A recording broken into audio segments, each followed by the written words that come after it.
बहुत समय पहले की बात है। मध्य देश में एक अत्यंत समृद्ध और खूबसूरत नगरी थी। उस नगरी में एक धनवान सेठ निवास करता था, जिसके पास हर प्रकार की सुख सुविधाएं थीं। उसकी एक चीज सबसे खास थी, उसका एक लाल रंग का कुत्ता, जो उससे बेहद प्यार करता था। सेठ स्वभाव से काफी लालची और कपटी था, लेकिन वह भगवान विष्णु का परम भक्त भी था। उसकी दिनचर्या का अधिकांश हिस्सा भगवान विष्णु की पूजा अर्चना में व्यतीत होता था। उसकी भक्ति में ऐसी शक्ति थी कि भगवान विष्णु स्वयं उससे प्रसन्न हो गए। एक दिन सेठ की भक्ति से प्रसन्न होकर भगवान विष्णु ने उसे दर्शन देने का निर्णय किया। सेठ अपनी दिनचर्या में लीन था, जब अचानक उसके सामने भगवान विष्णु प्रकट हुए। सेठ ने भगवान को देखा तो उसकी आंखों से आंसू बहने लगे। उसने भगवान के चरणों में प्रणाम किया और हाथ जोड़कर खड़ा हो गया। भगवान ने उसे आशीर्वाद दिया और कहा, हे वत्स, मैं तुम्हारी भक्ति से अत्यंत प्रसन्न हूँ। मांगो, तुम्हें जो भी वर चाहिए। तुम्हारी जो भी इच्छा है उसे मैं अवश्य पूर्ण करूंगा। सेठ ने भगवान की कृपा का धन्यवाद किया और कहा, प्रभु, मैं आपके दर्शन से ही धन्य हो गया हूँ। मेरे पास आपका दिया हुआ सब कुछ है। मुझे किसी और चीज की आवश्यकता नहीं है। फिर सेठ ने एक साधारण कागज निकाला और भगवान विष्णु से विनम्रता से कहा, हे प्रभु, यदि आप कृपा करें तो कृपया इस कागज पर अपने हस्ताक्षर कर दीजिए। मैं दुनिया के लोगों को भगवान के अस्तित्व का प्रमाण देना चाहता हूँ। आजकल कोई यह मानना ही नहीं चाहता कि भगवान वास्तव में हैं। भगवान विष्णु ने उसकी भक्ति और निवेदन को स्वीकार किया और कहा, ठीक है वत्स, लाओ, मैं तुम्हारे कागज पर हस्ताक्षर कर देता हूँ। इतना कहकर भगवान विष्णु ने कागज पर अपने हस्ताक्षर किए और अंतर्ध्यान हो गए। भगवान विष्णु के हस्ताक्षर किए हुए कागज को सेठ ने अपनी जेब में संभाल कर रखा।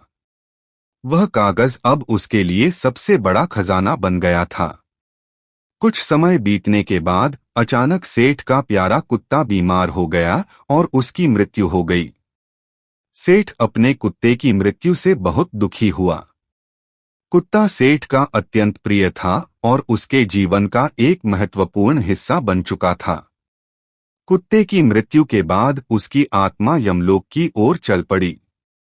यमलोक पहुंचते ही कुत्ता यमराज के दरबार में उपस्थित हुआ। यमराज ने कुत्ते की आत्मा का लेखा जोखा निकाला और कहा, हे श्वान, तुमने पशु का जन्म पाकर भी कोई पाप नहीं किया है। तुमने हमेशा अपने मालिक के प्रति वफादारी दिखाई है और कभी किसी अन्य प्राणी को कष्ट नहीं पहुंचाया है। तुम्हारे सभी कर्म सच्चाई और ईमानदारी से परिपूर्ण हैं। इसीलिए तुम्हारे सभी जन्मों के पाप अब नष्ट हो चुके हैं। अब तुम बताओ, तुम किस लोक में जाना चाहते हो? तुम्हारी जो भी मनोकामना होगी वह पूरी की जाएगी। कुत्ता यमराज की बात सुनकर कुछ पल के लिए शांत हो गया और फिर बोला, हे धर्मराज, आप चाहे मुझे नरक में भेजें या स्वर्ग में, मुझे किसी स्थान पर भेजने के लिए तैयार हूँ। लेकिन मेरी एक विनती है, मुझे किसी मनुष्य के बंधन में नहीं रहना चाहिए। मुझे किसी मनुष्य का गुलाम बनकर नहीं जीना है और न ही मुझे मनुष्य का जीवन चाहिए। आप कृपा करके मुझे कोई ऐसा स्थान प्रदान करें जहां मुझे मनुष्य की गुलामी न करनी पड़े। कुत्ते की यह अनोखी विनती सुनकर यमराज आश्चर्यचकित हो गए। उन्होंने कुत्ते से पूछा, हे श्वान, तुम मनुष्यों से इतना द्वेष क्यों करते हो? मनुष्य का जन्म तो देवता भी पाने के लिए तरसते हैं। पृथ्वी पर मनुष्य का जीवन ही सर्वश्रेष्ठ माना जाता है। फिर तुम क्यों मनुष्य का जन्म नहीं पाना चाहते? इससे पहले तुमने कभी मनुष्य का जीवन नहीं जिया है, शायद इसीलिए तुम इसके फायदों से अनजान हो। यमराज की बात सुनकर कुत्ता बोला, हे धर्मराज, मैं भली भांति जानता हूं कि मनुष्य का जन्म कितना अनमोल होता है। लेकिन मनुष्य बड़ा ही स्वार्थी, धूर्त और कपटी होता है। जब वह अपना स्वार्थ देखता है तो सही गलत का भेद भूल जाता है। उसकी तृप्ति किसी चीज से नहीं होती। संसार का सारा धन भी उसे मिल जाए तब भी वह संतुष्ट नहीं रहता। उसकी भूख कभी नहीं मिटती। वह बड़ा ही असंतोषी होता है और अक्सर अकारण ही दुखी रहता है। ऐसे में वह दूसरों को भी दुखी करने लगता है। मनुष्य मुझ जैसे बेजुबान जानवरों को अपना गुलाम बना लेता है और उनसे अपना काम निकलवाता है। इतना ही नहीं, वह भगवान को भी धोखा देने की कोशिश करता है। इसीलिए मुझे मनुष्य जीवन नहीं चाहिए। यमराज ने कुत्ते की बात सुनी और बोले, हे श्वान, यह तुम क्या कह रहे हो? मनुष्य भगवान को धोखा कैसे दे सकता है? तुम जरा बताओ तो सही, मैं भी जानना चाहता हूँ। कुत्ता बोला, हे धर्मराज, मनुष्य जब मंदिर में जाता है तो स्वार्थी मन से भगवान की पूजा करता है। वह भगवान से कहता है, हे भगवान, मेरा यह काम बना दो, मैं इतने पैसे चढ़ाऊंगा, दान करूंगा, भंडारा करूंगा, गरीबों को कपड़े दूंगा। लेकिन जब उसका काम बन जाता है तो वह सब कुछ भूल जाता है। वह अपने स्वार्थ के कारण अपनों का भी शोषण करता है। एक दूसरे की टांग खींचने में लगा रहता है, न खुद ऊपर उठने का प्रयास करता है, न दूसरों को उठने देता है। वह अपना काम बनाने के लिए दूसरों को धोखा देता है और उसकी धूर्तता ऐसी होती है कि वह भगवान को भी लालच दिखाकर अपना काम निकाल लेता है।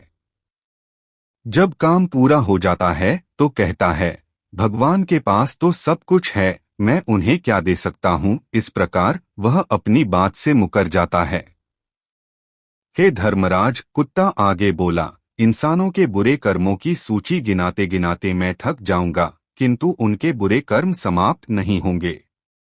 उनकी चालाकी और धूर्तता के आगे देवता भी कुछ नहीं हैं। यमराज ने गंभीरता से कुत्ते की बात सुनी और फिर बोले, हे श्वान, माना कि इंसान बहुत चालाक होता है, लेकिन वह देवताओं को मूर्ख नहीं बना सकता, क्योंकि हमारे यहाँ जितने भी जीव आते हैं उन्हें हम ही दंड देते हैं। उसने पृथ्वी पर कितनी भी चालाकी क्यों न की हो, मृत्यु के बाद उसे यहीं आना पड़ता है। सभी इंसान यहाँ आकर हमारे सामने रोते हैं, माफी मांगते हैं और नरक जाने के भय से कांपते हैं। कुत्ते ने यमराज की बात सुनी और मुस्कुराते हुए बोला, हे धर्मराज, आप जीवित इंसान को नहीं जानते।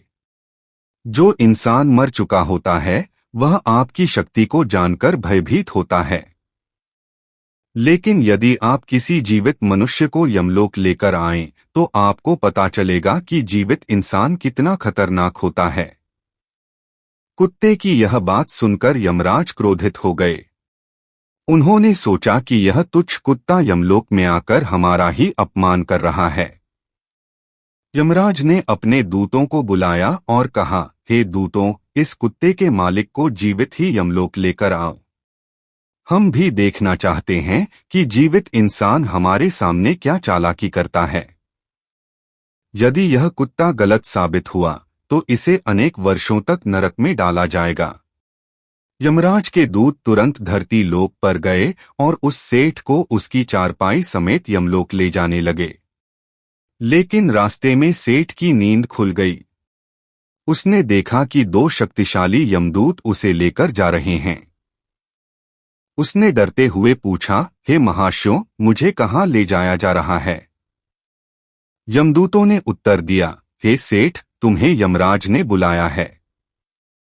तुम्हें जीवित अवस्था में ही यमलोक ले जाया जा रहा है। सेठ यमदूतों की बात सुनकर कांप उठा। उसने सोचा कि अब तो उसका अंत निकट आ गया है। लेकिन फिर उसे वह कागज याद आया जिस पर भगवान विष्णु ने अपने हस्ताक्षर किए थे। उसने तुरंत वह कागज निकाला और सोचा कि अब इसे ही मेरी रक्षा करनी होगी। सेठ ने यमदूतों से कहा, हे यमदूतों, मुझे यमलोक ले जाने से पहले मुझे थोड़ा समय दीजिए। मैं एक छोटा सा कार्य करना चाहता हूँ। यमदूतों ने सोचा कि अब सेठ को यमलोक ही जाना है, इसलिए उसकी अंतिम इच्छा पूरी करने में कोई हानि नहीं है। उन्होंने सेठ को थोड़ा समय दिया। सेठ ने भगवान विष्णु के हस्ताक्षर वाले कागज को निकाला और उसमें लिख दिया, जिस जीवित मनुष्य को यमराज यमलोक बुला रहे हैं उसे यमलोक का राजा बना दिया जाए। यह लिखकर सेठ ने कागज को अपने हाथ में दबा लिया और कहा, हे यमदूतों, अब आप मुझे यमलोक ले जा सकते हैं। यमदूत सेठ को लेकर यमराज के दरबार में पहुंचे। सेठ को देखते ही यमराज ने कहा, हे मनुष्य, तुम्हारे पास एक तुच्छ कुत्ते ने तुम्हारी शिकायत की है। उसने कहा है कि जीवित मनुष्य अत्यंत धूर्त और चालाक होता है और वह किसी भी प्रकार से धोखा देने की चेष्टा करता है। इसीलिए हम तुम्हें यहाँ लाए हैं ताकि हम भी जान सकें कि क्या सचमुच इंसान इतना धूर्त होता है। सेठ ने यमराज की बात सुनी और हाथ जोड़कर बोला, हे धर्मराज, मैंने जीवन भर भगवान विष्णु की पूजा की है। मैं एक साधारण मनुष्य हूँ।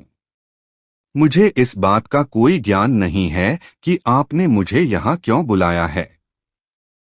लेकिन भगवान विष्णु ने एक बार मुझसे कहा था कि अगर मैं कभी संकट में फंसूं तो यह कागज दिखाना जिसमें उनके हस्ताक्षर हैं। सेठ ने वह कागज यमराज को दिखाया। यमराज ने कागज देखा और चौंक गए। उसमें लिखा था, जिस जीवित मनुष्य को यमराज यमलोक बुला रहे हैं उसे यमलोक का राजा बना दिया जाए।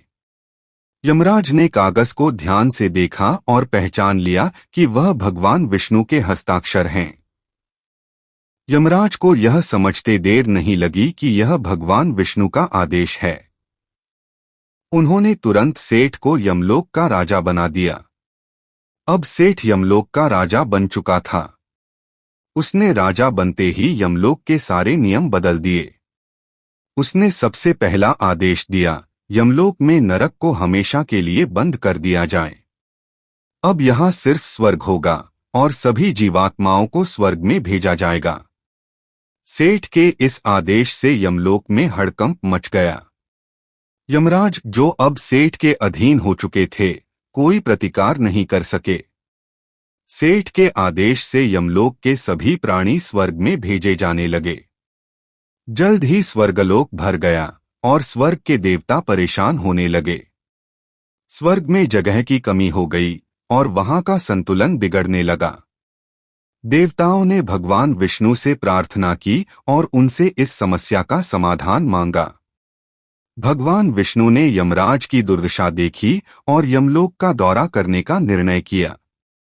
भगवान विष्णु यमलोक पहुंचे और उन्होंने देखा कि यमराज द्वार पर पहरेदारी कर रहे हैं। यमराज की यह स्थिति देखकर भगवान विष्णु को दुख हुआ। उन्होंने यमराज से पूछा, हे यमराज, यह क्या हो रहा है? तुम क्यों पहरेदारी कर रहे हो? यमराज ने भगवान विष्णु को प्रणाम किया और सब कुछ बताया।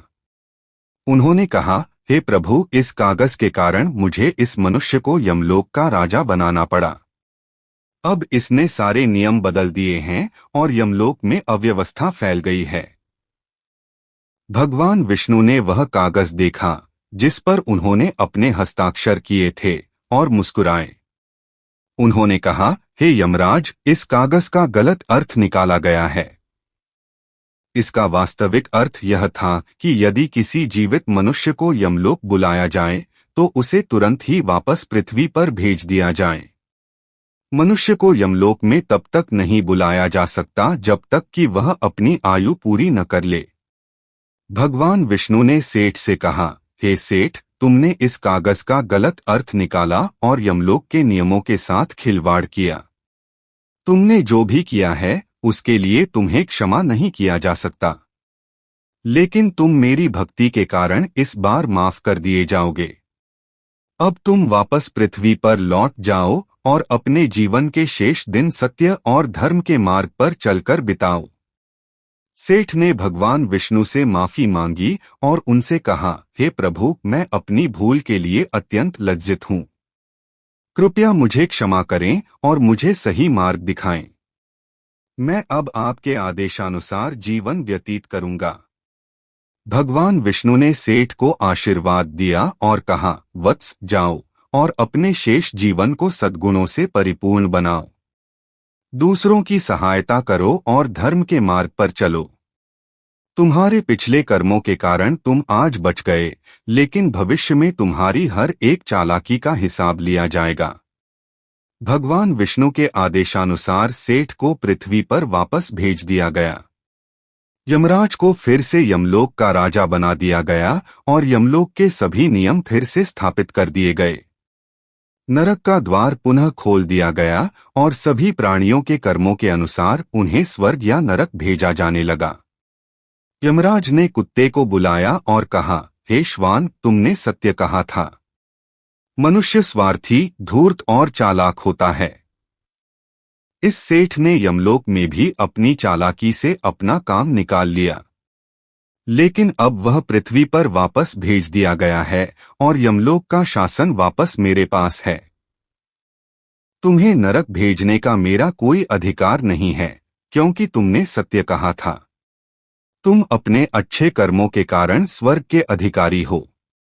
कुत्ते ने यमराज को प्रणाम किया और कहा, हे धर्मराज, मैं स्वर्ग में भी नहीं जाना चाहता।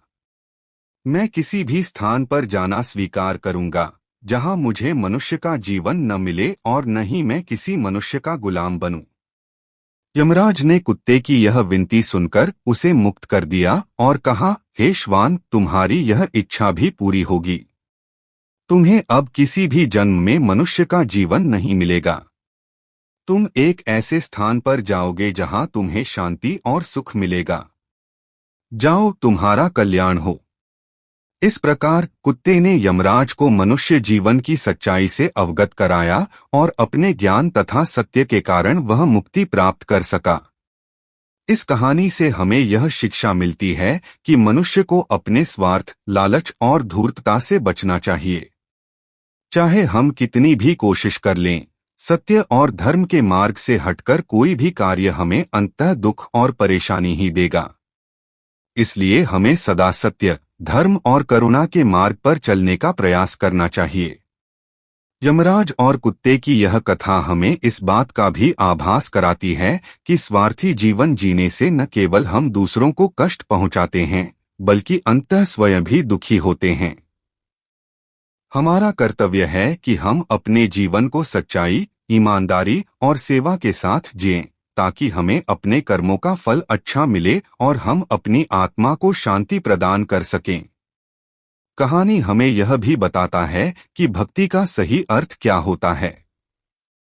यदि हम अपनी भक्ति में सच्चे हैं और स्वार्थ से परे हैं, तो भगवान हमें जरूर आशीर्वाद देते हैं। लेकिन यदि हम भक्ति का प्रयोग अपने स्वार्थ के लिए करते हैं,